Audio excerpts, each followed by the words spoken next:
नमस्कार, आदाब, सत श्री अकाल। मैं कीर्ति भंडूला एक बार फिर हाजिर हूं एक नई रिपोर्ट के साथ। रिपोर्ट ऐसी जिसे जान आपके पैरों तले जमीन खिसक जाएगी।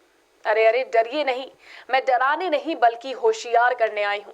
जैसा कि आप सबको पता है कि अब ठिठुरने का यानी ठंड का मौसम आ रहा है। वैसे तो सर्दियों में प्रदूषण एक बड़ा मुद्दा बन जाता है, लेकिन इस बार कोरोना भी ठंड में अपना प्रकोप दिखाएगा। आखिर ठंड में क्यों है ये वायरस इतना घातक, देखिए हमारी इस खास रिपोर्ट में।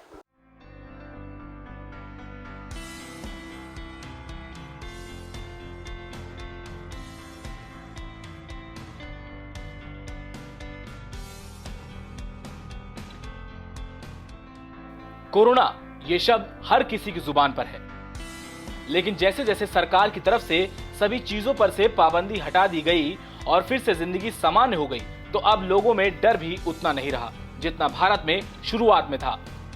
लेकिन अब ठंड आ रही है तो वैज्ञानिकों ने कोरोना को लेकर एक नया दावा भी किया है। कई वैज्ञानिक अब ये दावा कर रहे हैं कि ठंड में कोरोना का प्रकोप गहरा सकता है। आधा अक्टूबर बीत चुका है, बहुत जल्द सर्दी का समय शुरू होने वाला है।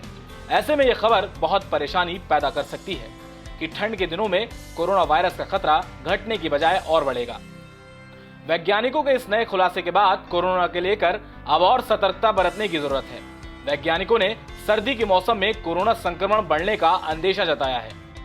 उनका कहना है कि गर्मी के मौसम में कोरोना वायरस फैलने का एक बड़ा कारण संक्रमित छोटे आकार के एरोसॉल कणों के संपर्क में आना है, जबकि सर्दी में संक्रमण फैलने का मुख्य कारण सांस छोड़ने, खांसने या छींकने के दौरान मुंह और नाक से निकली बूंदों के सीधे संपर्क में आना हो सकता है।